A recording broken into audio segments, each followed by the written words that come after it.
Dans l'épisode d'aujourd'hui, un communiqué de presse rédigé par Monseigneur Tadien Nsengiyumva du diocèse de Kabgayi, au nom des évêques catholiques du Rwanda, est publié dans le journal de l'Église catholique Observatore Romano. Ce communiqué de presse exprime le choc et la consternation suite à la mort du président Habyarimana et à une série d'assassinats perpétrés depuis quelques jours. Mais ce communiqué de presse ne fait aucune mention de massacres contre les Tutsis, et encore moins les noms des auteurs.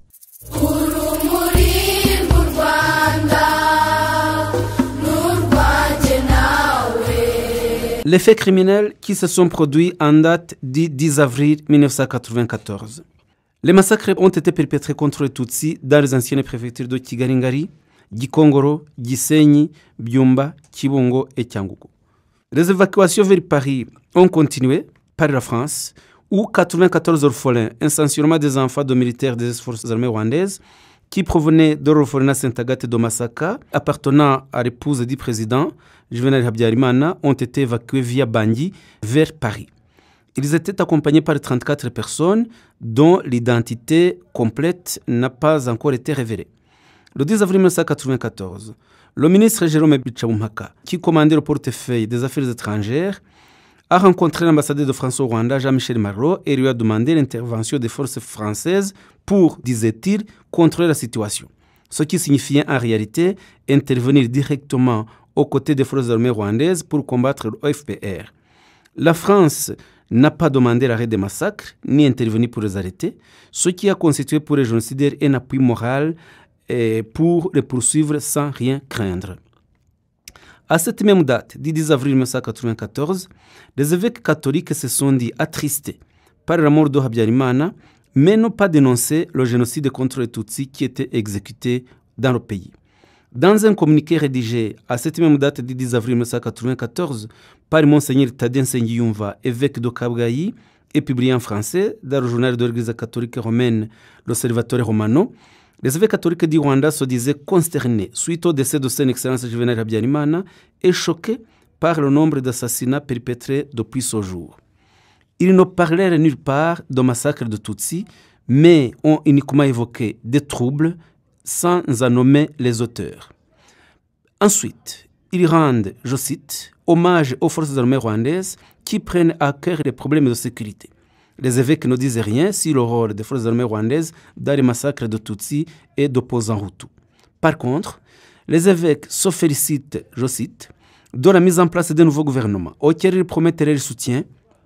Ils demandent à tous les Rwandais d'alléger la charge des nouveaux dirigeants en répondant favorablement à leurs appels et en les aidant dans la réalisation de la tâche qu'ils ont assignée au nouveau gouvernement, à savoir le retour de la paix et de la sécurité, la lutte contre la faim et les négociations avec le FPR. Fin de citation. Il s'agit en fait d'une prise de position claire pour les génocidaires, car les évêques catholiques appuient une armée qui tue et un gouvernement qui massacre la population civile Tutsi. Le massacre des Tutsis dans le secteur de Rushashi, anciennement commune Rushashi, préfecture de Kigali, a également eu lieu en cette même date du 10 avril 1994. Les Tutsis qui s'étaient réfugiés à la paroisse catholique de Rwankuba, près des bureaux communaux de Rushashi, où était située la sous-préfecture de Rushashi et un tribunal, à Chiomge et au centre commercial de Kinyari, dans un endroit appelé CND.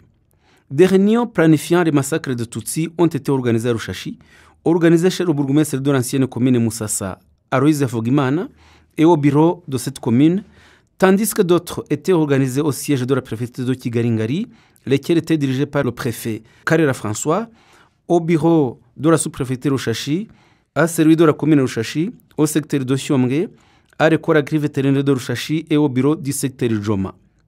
Signalons que le préfet Karera François a été jugé et reconnu coupable de génocide par le tribunal pénal international pour Rwanda. Il a été condamné à la prison à vie et il est mort en purgeant sa peine. Le bourgmestre de la commune de Rwamiko, à cette même date, ainsi que le sous-préfet Biniga Damien, ont également tué les Tutsis au centre de santé de Ruramba, dans la commune de Rwamiko, en préfecture de Gikongoro. C'est aussi le 10 avril 1994. Les Tutsis étaient réfugiés au centre nutritionnel de Ruramba, en commune de Rwamiko, et parmi les responsables de ce massacre, on peut citer Mugiranga Silas, bourgmestre de la commune de Rwamiko, le sous-préfet Biniga Damien, un très grand tueur de cette région, Mutaganda, conseiller de Rurambi, Gafaranga Innocent, inspecteur scolaire dans la commune de Rwamiko, Nkurikinka Célestin, qui était enseignant, Kidahenda Oswald, membre de la milice CDR, Kabugare Odomir, également membre de la CDR, Nkuriza Félicien, Juvenal Ndabarinze, directeur de l'usine Tedomata, et Nkuriza Anatole, encadré de la jeunesse de la commune de Rwamiko. Les réunions organisées par les autorités et qui planifiaient les massacres de Tutsis se tenaient au centre de négoce de Ruramba où se tenait le marché. Actuellement, il y a été construit un mémorial qui contient environ entre 1200 et 1500 corps de victimes de cet assassinat. Des Tutsis ont été massacrés à Ngororero, commune Satinski, aux mêmes dates.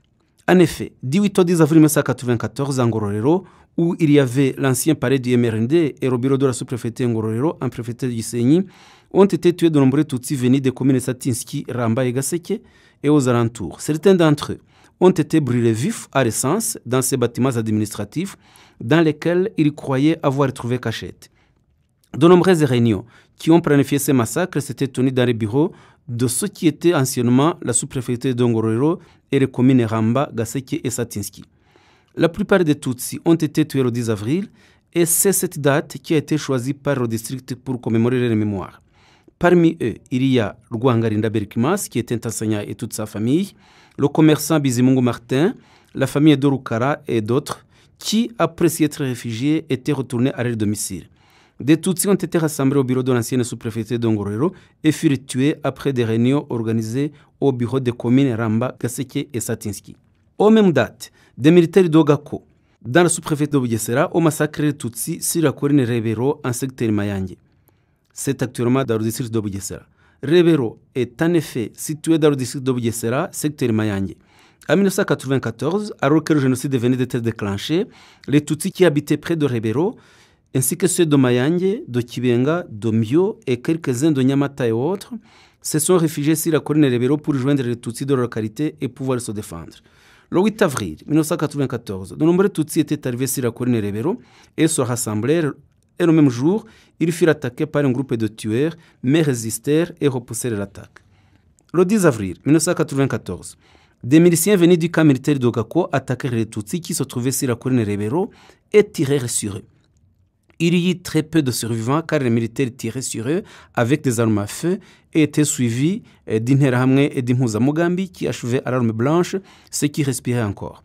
L'organisateur principal de ce massacre est le lieutenant-colonel Phineas Munyarugarama qui commandait le camp militaire d'Ogako, actuellement en fuite et recherché par la justice internationale. Depuis le 8 avril 1994, alors que le génocide avait redoublé d'intensité, de nombreux Tutsis d'Ogahanga et d'autres différentes autres localités environnantes se sont réfugiés dans l'église d'Ogahanga dans la préfecture de Kigali, actuel district de Kicukiro. Il s'y trouvait aussi bien de Tutsis que de Hutus qui n'avaient pas encore compris que uniquement les Tutsis étaient visés par les massacres. Le 8 avril 1994, les autorités locales et les miliciens Interahamwe sont venus et ont demandé aux Hutus de sortir de l'église. Il y avait des hommes Hutus qui venaient récupérer les épouses et les enfants qui s'étaient réfugiés dans cette église. Les Tutsis n'étaient pas autorisés à sortir. Et le 10 avril 1994, tous les Hutus qui s'étaient réfugiés étaient partis. Et il ne restait dans l'église que des Tutsis. La même date, du 10 avril 1994, les Tutsis ont commencé à être tués, mais ils résistèrent et repoussèrent les Interahamwe qui clamèrent qu'ils arrêtaient les attaques et qu'ils ne reviendraient pas. C'est le conseiller Buregeya qui a alors demandé le renfort des militaires qui viendraient tuer les Tutsis à l'aide d'armes à feu. Le même jour du 10 avril 1994, des militaires sont arrivés et ont tiré sur tous les Tutsis dans l'église. Beaucoup furent tués et après, les Interahamwe sont entrés pour achever à l'arme blanche ceux qui respiraient encore. Presque la totalité des Tutsis qui étaient dans l'église furent massacrés et les quelques rares survivants étaient grièvement blessés. Le mémorial du génocide construit sur le site où se trouvait l'église contient aujourd'hui plus de 7000 corps de victimes. Ailleurs dans le pays, des Interahamwe ont massacré les Tutsis à Rwinkeke, à Karambi, dans le district de Kayonza. En effet, à Rwinkeke, secteur de Murundi, il y avait une église catholique. Le 8 avril et le 9 avril 1994, de nombreux Tutsis s'y réfugièrent. Le 10 avril 1994, les Hutus de la localité, appuyés par des Interahamwe venus de Murambi, chez Gatete Jean-Baptiste, un grand tueur, ont exterminé ces Tutsis en compagnie des miliciens de Kayonza et les ont jetés dans des fosses latrines qui avaient été creusées près de l'église. À la tête des tueurs, il y avait Gahirwa Apollinaire, qui a été condamné pour crime de génocide par les tribunaux Gacaca et qui a actuellement purgé sa peine et a été libéré, ainsi que le nommé Gakwandi, qui n'a jamais pu être arrêté pour être traduit en justice. Les massacres ont été également commis dans d'autres régions à cette même date du 10 avril 1994, notamment à la paroisse de Nyarubuye, et les tueries étaient organisées par le bourgmestre Sylvestre Gacumbitsi de Rusumo. Le même jour, les Interahamwe ont attaqué les Tutsis à Karambi, commune Kimbogo, dans la préfecture de Cyangugu. Entre le 10 et 11 avril 1994, les massacres dans l'église d'Ozaza se sont poursuivis et où plus de 1000 morts ont eu lieu en cette même date. Le 10 avril 1994, il y a également lieu le grand massacre à la paroisse de Kiziguro, organisé par Jean-Baptiste Gatete, bourgmestre de Mohambi, pour l'achever le 11 avril 1994.